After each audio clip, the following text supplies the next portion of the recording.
with you right now is Guy Lang. In addition to Guy Lang, we have Leola Hardy. Now, who are these persons? Get your pens out and your pads out because these are important people here in Philadelphia when it comes to your rights. Let me first talk about Guy Lang. Guy Lang is a student and mentee of yours truly, attorney Michael Coard. He was one of my brightest students, correction, the brightest student I've had in undergrad when I since I started teaching at Temple about 12, 13 years ago, top of the list. And the thing that impressed me about him is that not only is he a young black man, but a bright young black man who has hood street credentials. Guy Lang is a graduate of Temple University, has a BA in criminal justice. He's a law student at Trinity International University Law School. And in connection with the Defender Association, he serves as the community outreach and education coordinator of the Children and Youth Justice Unit of the Defender Association. In addition, he's a training coordinator as well. But more important than any of that, he's a father of three. He's a former U.S. Marine. He's an activist. He describes himself as an all-around angry black man who loves black people. That's a very, very impressive resume. And speaking of impressive resume, along with Guy Lang, we have Leola Hardy, Esquire, who is the chief. I said the chief of the Children and Youth Justice Unit of the Defender Association of Philadelphia. And I'm going to ask them both about something that happened recently where Guy Lang had an encounter with the Philadelphia Police Department. Apparently, and he's going to correct me, and Leola will correct me, but apparently those Philly cops thought that Philly was the apartheid state of South Africa during the 1940s through the 1990s, where black people had to have their IDs with them and to produce them on demand through something called the pass laws. I thought that ended in the 90s in South Africa. I guess it did there, but it must have flew across the skies or sailed across the ocean, came to Philadelphia because what Guy Lang experienced, not just on the streets of Philadelphia, but at his own home where he had to show his ID. So again, we're going to hear from Guy Lang and we're going to hear from Leola Hardy. Let me just say this about Leola Hardy, who, as I pointed out, is the chief of the Children and Youth Justice Unit of the Defender Association. The Defender Association is a law firm, and it is the most prominent and most effective criminal defense law firm in Philadelphia, in Pennsylvania, arguably in the United States. I do capital defense primarily, and I've had a couple cases where young black men were facing the death penalty, and the co-defendant was represented by the Defender Association. Now, don't get me wrong, I carried my weight and I did what I was supposed to do, but I relied heavily on the attorneys in the Defender Association. I've had non-capital cases where co-defendants were represented by the Defender Association. I was just impressed with how thorough those attorneys are. So you talk about one of the best criminal defense law firms in the city, in the state, and arguably in the country. You're talking about the law firm known as the criminal defense law firm known as the Defender Association of Philadelphia. Having said that, we're going to start with Guy Lang. Guy, tell me it ain't so that cops actually demanded your ID while you were at home. And for folks who want more information, Guy's going to also tell us about the article that he wrote that was published in the Philadelphia Inquirer. But Guy, fill us in. What happened and what did you write in your Inquirer article?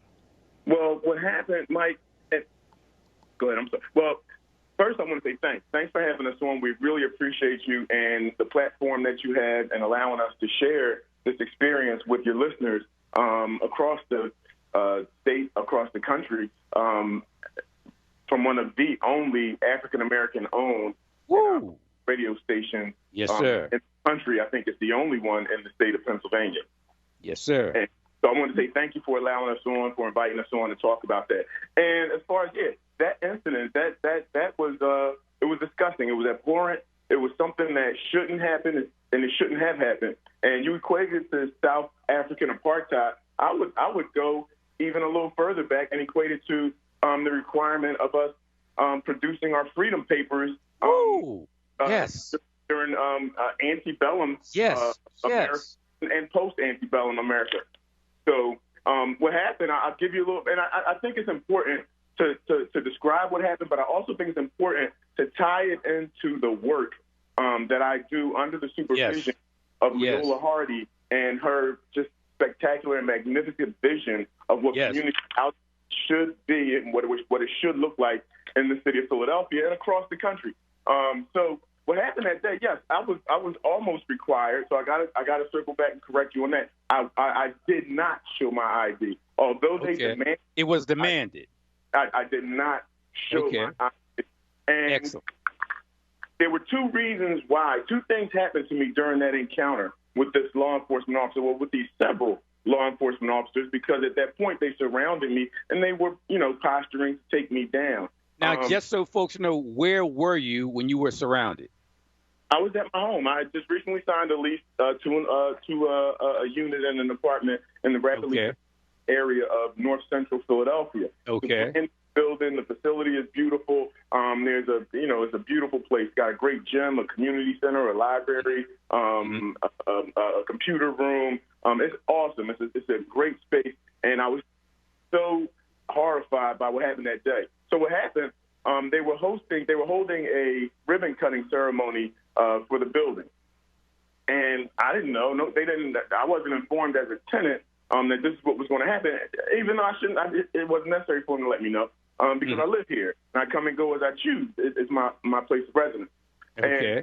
And going out to my truck. I was on my way back to the building when a law enforcement officer stood between myself and several folks who were attending this ribbon-cutting ceremony, who were inside the lobby and the vestibule of the building while I was attempting to gain entry to the building, and she stood between us as if to protect those people from this black, because as we all know, when you look at that skin color, there's only one of us that could have been a criminal, because I was the only black person in that crowd and in that group.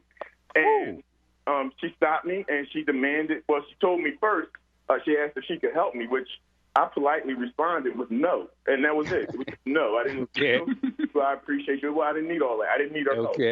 And so she proceeded to, at that point, because I told her when I said no, I live here. I'm going to my apartment. And her response to me, as ignorant as it could be, because she was not informed and she didn't take the time to learn she didn't understand the assignment, and she didn't. She didn't take the time to find out who lived in the building, if anyone lived in the building, and it's possible that she did know folks lived in the building, but for the fact that a black man shouldn't be living in this building, she demanded to see my ID at that point after telling me that no one lived in the building, and I told her no, I'm not going to show you my ID, and she then proceeded to tell me she needed to see my ID, which I responded with no, you don't need to see it. And I didn't take it any further. But what happened during this interaction, which was different than the dozens, and it's literally dozens, than the dozens of interactions I've had with law enforcement over the years, were two things. One thing was I was further along in my education. So I understood more about the criminal justice system, about law enforcement, about the militarized police that occupy our spaces and the way they treat us. And the second thing was, what normally happens in that instance, those folks that are around me, those folks who are walking down the street, they're all corralled and they're all put into a group and say, no, you're with them, stand here, you're going to wait until we finish. And that immediately overtook me, that feeling. But then I looked around and I said, well, damn, I'm the only we. They aren't going to bother anybody else but me. And that was the case. And I felt violated. And it wasn't a good experience, and it could have gone much worse. And I'm sure it would have if those good white folks standing around with their phones hadn't been there. So, as you know, the Honorable Thurgood Marshall just had a birthday not too long ago, back on July 2nd. And a quote just rung in my head when that happened right after I left that interaction. And the quote that jumped into my head was, where you see wrong or inequity or injustice or inequality or injustice, speak out, because this is your country, this is your democracy. Make it, protect it, pass it on. And that's from the Honorable Thurgood Marshall. So I thought it was my responsibility civilly to ensure that I passed that experience on to as many people who would be willing to read about it, hear about it, and talk about it, because it affects so many of us. and it's not something that should happen to us at all. Those of you who are listening, you're listening to the voice of Guy Lang. Guy Lang is the Community Outreach and Education Coordinator of the Children and Youth Justice Unit of the Defender Association, where he also serves as training coordinator for the Juvenile Defender Association of Pennsylvania. Guy, I want you to spend about 30 seconds telling us how this confrontation ended, and then I'm going to turn the microphone over to Leola Hardy, the chief of the Children and Youth Justice Unit of the Defender Association of Philadelphia, to find out from Leola what she thinks about what you experienced, and is that common in terms of her work, but more important, what exactly does she do as the chief of the Children and Youth Justice Unit? So, Guy, in 30 seconds, how did it end? And then Leola will take over. Well, the way it ended was she called over several other officers, including her supervisor. And after everybody just looked me up and down and inspected me, and they saw that I wasn't a threat, I was in my pajamas, her supervisor instructed her to allow me to pass. So that I want to say quasi ended my okay, because it wasn't necessarily over at that point. I wish it was. So at that point, she stepped to the side slightly, so I had to turn my body sideways to get into the door. Almost as if she wanted you to bump her. She did want me to bump her. I'm sure of it. Woo! And then you'd have been arrested. But please continue. Right. Then I would have been arrested for resisting arrest, assault on a law enforcement officer, aggravated assault, whatever. And I'm sure it would have gotten a lot worse because, like I said, there were several officers around me prepared to pounce and take me down. So I get to my apartment. As I'm walking my apartment, I notice there's a police officer, the same officer, her supervisor, following me. He followed me to my door to make sure that I lived in this unit. And he attempted to guide it with him by stating he was looking for the bathroom, which, I guess he figured he had to say something to cover his tracks, but that's what it was. And so I came into my unit, and I was furious, so I sat down and I started writing, and there's the article. Those of you who are interested, it's in the Philadelphia Inquirer. His name is Guy Lang, L-A-N-G. Now we're going to turn it over to Leola Hardy, the chief of the Children and Youth Justice Unit of the greatest criminal defense law firm in Philly, in Pennsylvania, and arguably in the United States, the Defender Association of Philadelphia. Leola, tell us your views on what happened in connection with Guy Lang, but more important, what exactly do you do as the chief of that unit? Well, first of all, I want to say good morning and thank you so much for having us on your show. This is really, really wonderful. I think it's so important that Guy was able to tell his story about what happened, yes, and have venues like your own that are lifting up his story that might help other people. Excellent. So I agree, too. Guy is one of the smartest guys that I know. He has been a real integral part in helping us move toward a vision of having a more community-based unit and Defender Association. So you ask, well, what do I do? In fact, let's do this, Leola, because I don't want to interrupt you when you get into the flow of what it is you do. We're up against the clock for a commercial break, and we're going to extend this discussion because we need to hear more from Leola Hardy, chief of the Children and Youth Justice Unit of the Defender Association of Philadelphia, a.k.a. the greatest criminal defense law firm in Philly, in Pennsylvania, and arguably in the United States. We're going to hear more from Leola Hardy in just about 90 seconds. First to break, WURD 96.1 FM.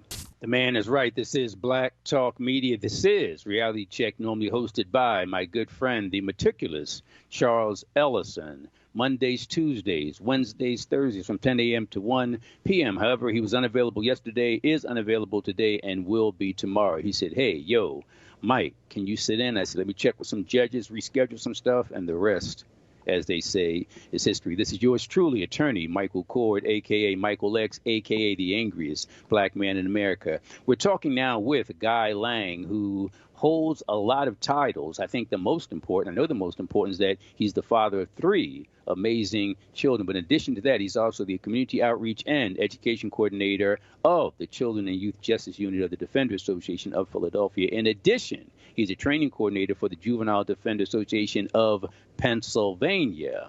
In addition to him, we have Leola Hardy, She's the chief of the Children and Youth Justice Unit of the Defenders Association of Philadelphia, which I call the greatest criminal defense firm in Philly, in Pennsylvania, arguably in the United States. Before the break, Leola Hardy was telling us about what she does in her capacity as chief. Leola, the microphone is yours. Well, thank you again. So the short answer as to what we do is we represent youth and children who are charged with delinquent matters, those would be criminal charges, and do direct representation in court. But the bigger answer is we are activists, reformers, abolitionists. Yes. We are empowerers of our communities. And I really believe that if we want to represent a community or youth in a community, we need to be a part of that community and be in that community. Yes.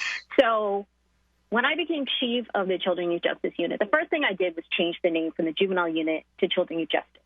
Yes. Words matter, right? I feel like so many times within the criminal system, there is a dehumanization of people who come before courts. They are defendants, they're juveniles, and there are all these negative connotations and stereotypes that come along with that. And the first thing that we need to do is recognize these are human beings. You know, it could be your brother, your sister, your cousin. We have to remind everyone, the DA's office, the courts, ourselves, each and every day, as to who we're representing and seeing them in a way that uplifts them and supports them and uplifts the community. Because I think that's the key. You know, people talk about criminal justice reform or what can we do to decrease crime and all of those things. I truly believe that ultimately it's about uplifting communities, uplifting youth and families and those kinds of things. So when we talk about Guy and the things that he's doing with our community, and I said before the break, it's really been integral to the vision that I had for the unit when I became the chief of the unit. So we try to take a holistic approach, but it's more than that. We want to be community lawyers. And so what does that mean? We want to be collaborative with communities. We want to create community-based approaches to our legal services. We want to empower youth, their families, and communities to understand the law, understand their rights, to have the tools to help participate in their defense, and also to keep young people out of the criminal justice system, because that's ultimately what we want. I don't want to see youth. The less clients I have, the better. I want to keep youth out of the system, right? And so what can we do to keep youth out of the system and uplift them and make connections with, there's so many grassroots organizations that are out here in Philadelphia. How do we connect the youth to those organizations so we can dispel the myth that the only way children can get help is through the criminal justice system, which to me I find very offensive and ridiculous, you know. So Guy has been very integral with those kinds of things. So he may want to talk about some of the initiatives that he's worked on. We do things like shop talk, where we go out into the communities. We've gone into barbershops to do expungement clinics, to teach kids about their rights and how to interact with police. We have a freedom fund that we work with different advocates with to free children from the shackles of unjust amounts of restitution, keeping them under supervision even longer. Guy came up with something called our No Cap program that links kids outside of the juvenile justice system with community organizations to support them so they can have bright futures. So I'm going to really turn this over to Guy because he is really our link between the community and getting our attorneys and social services really out in the community and going into the community to empower the community so that we can be better lawyers and so that the youth of Philadelphia can have better futures. So, Guy, I'm going to turn it back over to you. Very well said. You heard the voice of Leola Hardy, the chief of the Children and Youth Justice Unit of the Defenders Association of Philadelphia. We're running out of time, but in our final 2 minutes, we're going to turn it over to Guy Lang. Guy, as I mentioned before, serves as the Community Outreach and Education Coordinator of the Children and Youth Unit of the Defenders Association of Philadelphia, as well as the Training Coordinator for the Juvenile Defenders Association of Pennsylvania. Our final 2 minutes, you'll hear from Guy Lang. Go ahead, Guy. All right. Well, I just want to say I just want to bolster what Leola said. There are a lot of initiatives that are very important that come out of the Children and Youth Justice Unit. of the Defender Association of Philadelphia. She mentioned several. One of the most important pieces that we're working on now is the Freedom Fund, and that's in collaboration with several community organizations, credible community organizations, not just community organizations, because the organizations that we work with are vetted. We have discussions with them. We observe them. They come along. They observe the work that we do. And some of those organizations are PBF, which is the Philadelphia Bail Fund, headed by Malik Neal, PCBF, which is the Philadelphia Community Bail Fund. Candace runs that, and she's awesome. She's excellent. Yeah, Philly, which is one of the most, probably the most amazing youth-led organizations in Philadelphia.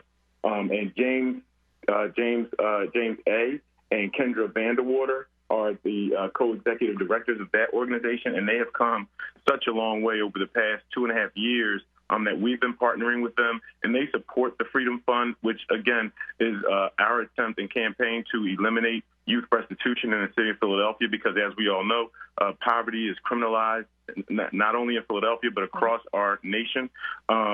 Circle Mobilizing Because Black Lives Matter. They recently held an event which they hold every year, which is the Turn Up to Bailout, and they pledged those funds to the Freedom Fund to pay restitution for young folks in our attempt, again, in our campaign to eliminate youth restitution.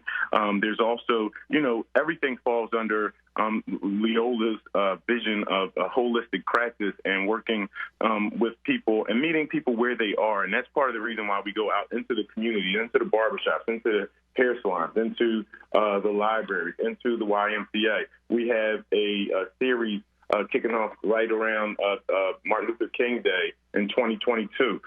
We do pop-up legal clinics. We partner with other organizations, YASP, Youth Art Self-Empowerment Program, and those are some awesome, amazing people over there that do amazing work